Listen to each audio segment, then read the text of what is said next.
السلام عليكم. بغيت نصايب الزيت ديال الخزامه وقلت لي مالا نشاركه معكم. اللي عنده بزاف ديال المنافع مزيان الاظافر الفطريات اللي كيكونوا في الاظافر نمسحوهم بشويه الخل ومن بعد ندهنوهم الليل كامل لغدا في الصباح نغسلوهم كيحيدهم دوموا عليهم مزيان للشعر مزيان الفطريات اللي تيكونوا في الراس يعني القمل الا كان الوليدات عاده ولا. غادي نشارك معكم. هنايا درت كاس ديال الخزامه نفس الكاس كنعبروا به كاس ديال الماء كنزيدوا كاس ديال الزيت من بعد كنديروا البوطه مهيله بهذا الشكل وكنديروه يطبخ. من بعد ما كيطبخ على حساب 20 دقيقه كيتبخر هذاك الماء تيبقى يبان على الزيت. كتبقاو مره تقلبوا بالمعلقه.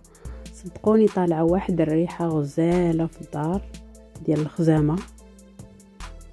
صافي تقريبا هنا وجد معايا كنجيب واحد الصفاي صافي كنصفيها.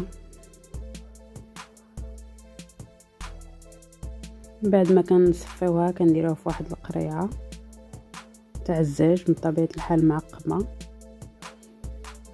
كنبقاو نستعملوها للراس هي حذاري للراس خاص ما يضربكمش عليها البرد. ديروها في الليل هكا وديروا في واحد الزويف لغدا في الصباح تغسلوها.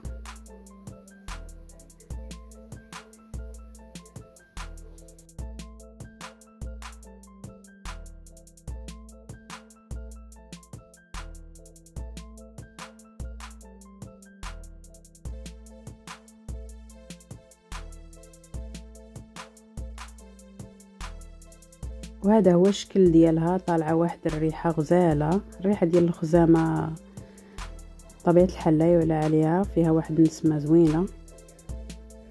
هذا هو الشكل ديالها. هنايا واحد الزيت اخر غادي نشاركه معكم حتى هو ديال زيت الكيف. حتى هو عنده بزاف ديال المنافع للشعر كينبت الشعر. هذا هو كنا كنجيبو حنايا المغربي عندنا هنايا في اسبانيا وخضيته كنحمروا في المقله ولكن ماشي فوق حمام مريم. من بعد ما حمرته غادي نطحنوه. ما غاديش نطحنوه بزاف غير واحد شويه بحال اللي غادي نهرمشو. صافي كنخلطو مع الزيت. هذا ساهل ماهل مع زيت الزيتون رائع للشعر كينبت الشعر ما تيخلي الشعر يطيح.